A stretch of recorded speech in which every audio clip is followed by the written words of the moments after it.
Hey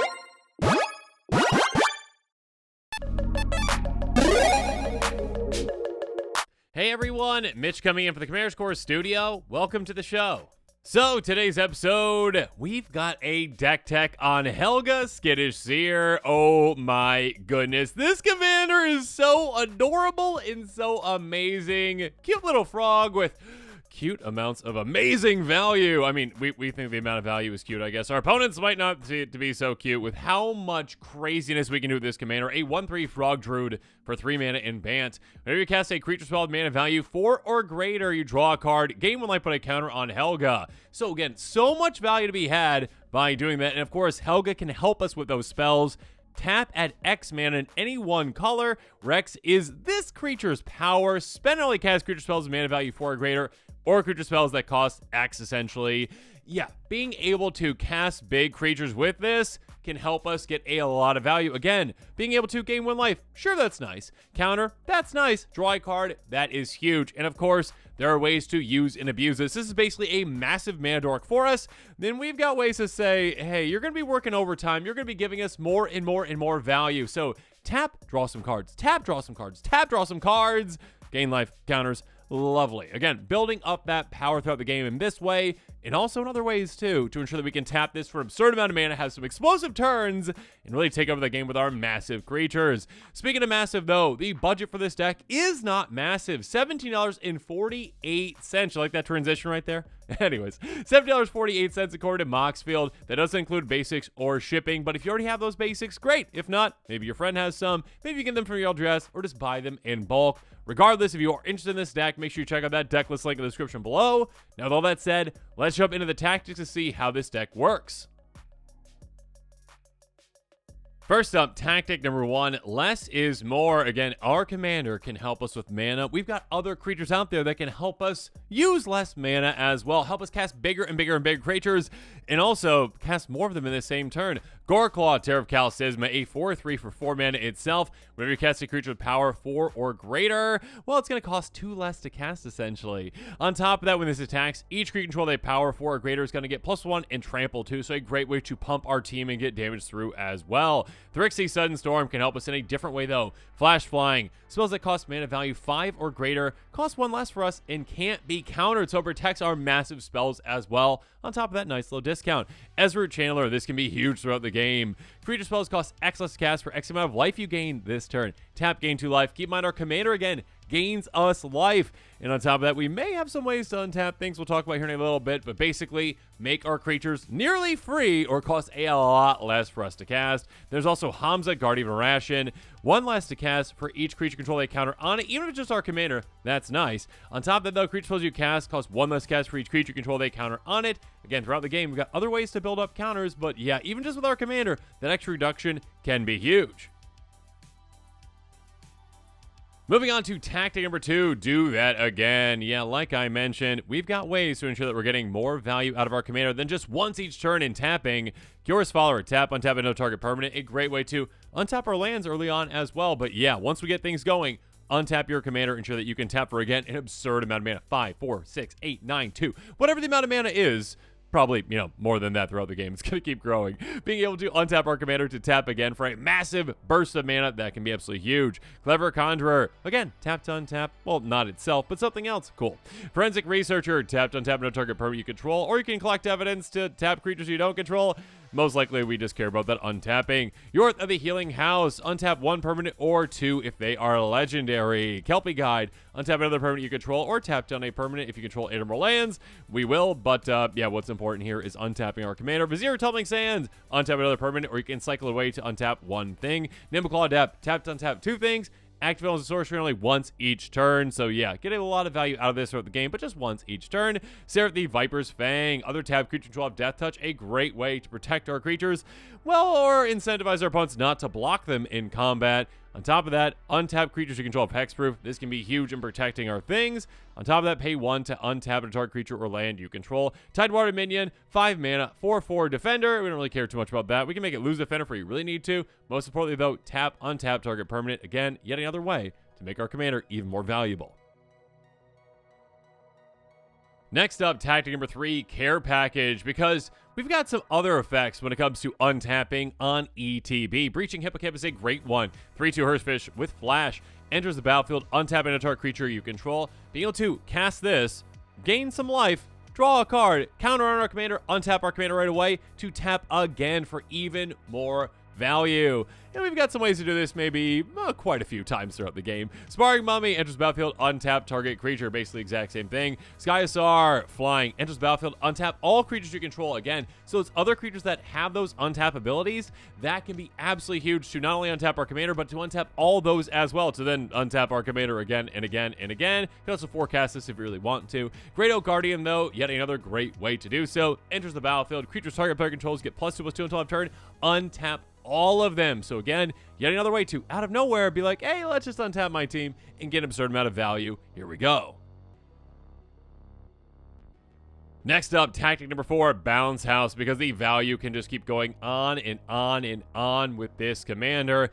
Enters the battlefield, return target creature back to its owner's hand. Again, the more creatures we cast with mana value 4 or greater, the more value we're getting from our commander. Again, the more counters we get on it, that more life that we gain, and the more cards we're drawing. So with this, actually, we can choose to have it bounce itself back to our hand if we were set up properly. We'd be like, okay, yeah, I've got like 40 mana out of my commander this turn for creatures. Let's just keep casting the same spell over and over and over again. Let's keep digging down into our deck and gaining even more power in our commander. Once you get things set up, cards like this can be huge. Or if not, yeah, just bounce an opponent's creature as well. Moonstare Specialist Ninjutsu, if you want to, enters the battlefield, bounce up to one target creature back to its owner's hand. Sawtooth Loon, a very weird card, but a very great one.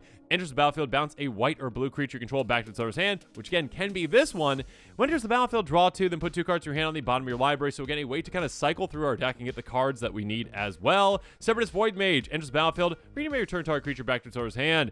Aerial Extortionist, 5 mana flyer, 4/3, enters the battlefield, deals combat to a player, exiles up to 1 target non-land permanent. For as long as the card remains exiled, its owner may cast it. Again, you can actually have this choose to exile itself as well, but be careful with that too. But being able to exile something else and recast can be great, or get rid of an opponent's thing temporarily. When a player casts a spell from anywhere in their hand, you draw a card that can gain us a lot of value throughout the game. A lot of decks out there do that. Psychic Pickpocket enters battlefield, it connives. It connives this way, bounce 1 target non-land permanent back to its owner's hand. Rippling Cloudscape, bounce any kind of permanent, including lands, yes, back to owner's hands as well. Or you can suspend 3 for, 1 in a blue if you really want to do that. Stormfront Riders, though, this is where we get really spicy. Enters the battlefield, return 2 creatures you control back to owner's hand. So it can be this one, as well as maybe, say, an untap one. And if you have enough counters on your commander, you have enough power with your commander, you can just keep casting this again and again and again and again and again.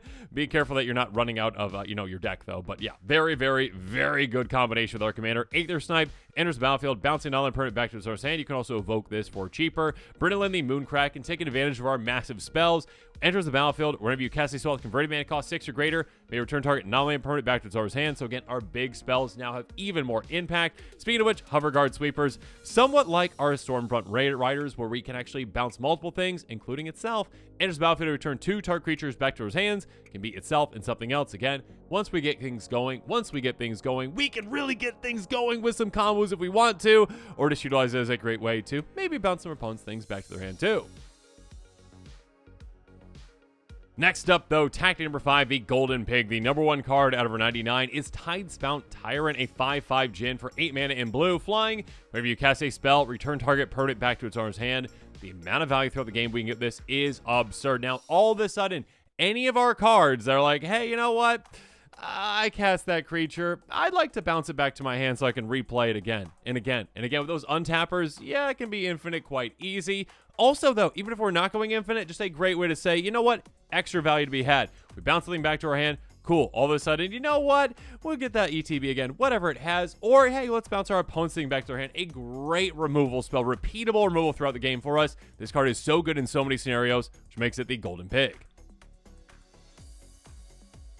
Moving on, tactic number 6. You look familiar because guess what? We've got clones as well. Again, we've got so many good cards in this deck. So many different kinds of creatures that we want to say, you know what? I'd like an extra copy of you. Clone, enter the battlefield as a copy of any creature on the battlefield, or maybe our opponent's creatures if they're quite spicy as well. Copy Crook, very similar. Enter the battlefield, copy of any creature on the battlefield except it has. When it attacks, it connives, which is quite nice as well. Gigantoplasm, this one can actually turn into an even bigger copy of itself if you want, but yeah, mostly just a clone. Undercover Operative, copy of any creature on the battlefield except enters with a shield counter on it if you control that creature, so some nice little protection from there if we need it. Visage Bandit, enters the battlefield, copy of any creature you control except a shapeshifter rogue. You can also plot it away if you need to. Vizier of Many Faces, it's a clone that you can get back by embalming it out of your graveyard as well. Speaking of getting a clone back from your Cure Pretender, this one's got some combo potential as well. Enter the battlefield as a copy of any creature you control except it gains, pay 4 mana, bounce it back to its owner's hand. Keep in mind with those untappers, yeah, that can be quite gross. Mirror the Frost, 5 mana, Changeling, basically a clone that's a Changeling, get 2 counters on it as well, and can clone basically any of our permanents. Synth Infiltrator, improvise, so our artifacts can upcast it. It's a clone as well. The Super Shapeshifter, basically a morph clone that we can remorph and clone, and no, we don't have the Pickles lock in this deck. Next up, Hulking Metamorph, a clone that is flexible. We can prototype it for just 4 mana as a 3/3, or we can cast it as a 7/7. Most of the time, we probably don't care too much about the power, so yeah, just the 3/3 will do.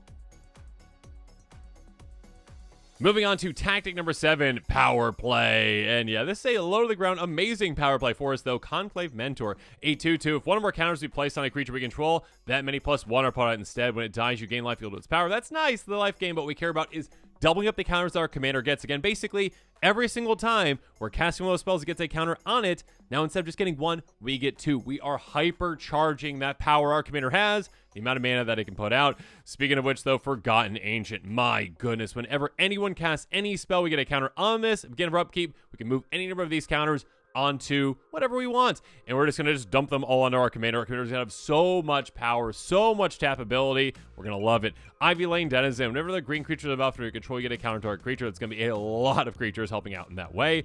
Calamavus. Oh my goodness. Each creature control gets +1 for each counter on it. Basically, again, doubling up the effectiveness of those counters on our commander. That can be absolutely huge. Creeper Hulk. This is quite fun. Trampler. Pay 1 green until end of turn. Target creature control has base power to us 5/5, gains trample. So another avenue to victory potentially. Again, once our commander has so much power, we can swing through. But also, it's basically like a +4/+4 to our commander, which is quite nice as well. And then we also have Storvald, Frost Giant, Jarl. Other creature control have Ward 3, which is very nice. When this enters or attacks, you choose 1. Target creature control has base power and toughness. Target creature has base power and toughness 7/7 till end of turn, or 1/1. So yeah, if you need to take down an opponent's creature, sure, make it into a 1/1. But most of the time, it's gonna be like, our commander is a 7/7 now. And again, that Ward 3 can be huge to protect your team. Gigantic Mentor. Speaking of 7/7s, pay 1. Target control becomes a 7/7 till end of turn. Again, that can apply to any of our creatures. It's gonna be hard for opponents to swing into us or block our creatures when we know we can just do this for very cheaply. And of course, again, it's basically +6 extra mana for our commander in that turn. Next up, tactic number 8, I dig it. Because on top of our commander digging down into our deck, we've got some other things to help as well. Genesis Hydra, great way to do so. 0/0 Plant Hydra for X green. Cast a spell, reveal cards off the top of your library. Then non-land permanent with mana value, X less from among them put on the battlefield. So get something for free essentially. And also, this can be a massive threat for us. X counters on it. Hydroid Crassus, somewhat similar to this. Flying Trample. When you cast it, you gain half X life. Draw half X cards, round on each time. Enters with X counters on it. So this can be a massive threat. On top of, again, a way to gain some life. A way to draw a lot of cards with this as well. Inganesca, my goodness, free value for us. Creature control Vigilance and tap add 1 mana of any color. Spell to cast creature spell. We have a lot of creature spells in this deck, obviously. Whenever you cast a creature spell, 3 or more mana for creature spell to cast and draw a card. That's basically going to be every single time because, again, our commander, at the very least, is helping us cast things. Thunderous Snapper. Whenever you cast a spell, converted mana cost 5 or greater, draw a card. It's going to be a lot of spells in this deck, including Garrick's Pack Leader. Creature with power 3 or greater in its battlefield control, you may draw a card. It's going to be a lot of our creatures as well. A lot of value to be had. Again, keep in mind, with all that value our commander is giving us, having these additional pieces of value can help us just churn through our deck in no time. Emoti Celebrate Ability, help in a different way. Cascade, that's nice. On top of that, spells you cast with mana value 6 or greater have Cascade. Karuga, not a companion for this deck. We didn't make the requirement, but it is going to be in the 99. Enters the battlefield, draw a card for each permanent control converted mana cost 3 or greater. That's nearly all of our permanents. Sages of the Anima. If you draw a card, instead of really top your cards of your library, put all creature cards revealed this way in your hand. The rest of the bottom of your library in any order. Be careful when you play this, but when you do, my goodness, the value that can be had just turning from creature to creature to creature. What's not to love about that? Protect yourself from maybe even milling yourself as well. If you draw a card while your library has no cards in, instead put 5 counters on this, you can also discard 3 cards, different names, draw 5 cards. So some nice mana value right there. Just 3 mana for that. Just 3 mana to maybe draw 5 cards essentially by discarding 3. But also, hey, you know, if you are comboing off, if you do not have a library, you still are fine with this. Then there's Prime Seeker Zagana. 1/1, enters battle with X counters on with X grace power on creatures you control. Then you're going to draw cards equal to its power, which again can be an absurd amount. Again, think about the amount of power our commander is going to have. Primordial Sage, whenever you're casting creature spells, you're drawing a card. Again, on top of what you're drawing, thanks to your commander. Deshaun, again, you are going wide. This takes advantage of that. Power Touch, equal number of cards in your hand. Again, the cards that you're drawing can help make this larger. No maximum hand size, lovely. On top of that, enters the battlefield, draw a card for each creature you control. Yeah, draw a ton of cards, make this into a big threat. Moving on, tactic number 9. On top of card draw, we've got some tutors to help us out as well. Fierce Empath, ETB. Go get a creature card, mana value 6 or greater. Again, plenty of great ones. Reveal it, put it right in your hand. Brutalizer Exarch puts on top of our library, though, any creature out of our library on the ETB. Keep in mind, we've got some bounce spells to get this more than once if we need to. That being said, if we need user removal, we can too. Put target non-creature permanent on the bottom of its owner's library is the other option. Ethereal Usher, a great card as well. We can make something unblockable, which actually can come in handy with our commander, again, being maybe even a one-shot KO at some point. More than likely, though, transmute this away. Go get any card in your deck that does cost 6, and there's a lot of great ones out there. And with that, this episode is coming to a close. As always, comment below with your thoughts on it. And of course, as always, thanks again and have a good one. This show and episodes like this one are possible thanks to viewers like you. If you're looking for an easy way to help support this show, make sure that you like, share, and subscribe. Also, hit that bell notification icon so you don't miss any new episodes. You can also go check out our playmats and other merchandise at thecommandersquarters.com. We also have a ton of brand new t-shirt designs in stock, so make sure you check out those as well. Another easy way to support this show is with our TCG Player affiliate links. So whether you're buying a deck or individual cards, you can use this general link right here or one in the description. And the final way that you can support this show is by supporting us directly by becoming a patron. There are many benefits to being a patron, and I truly couldn't do this without all of their support.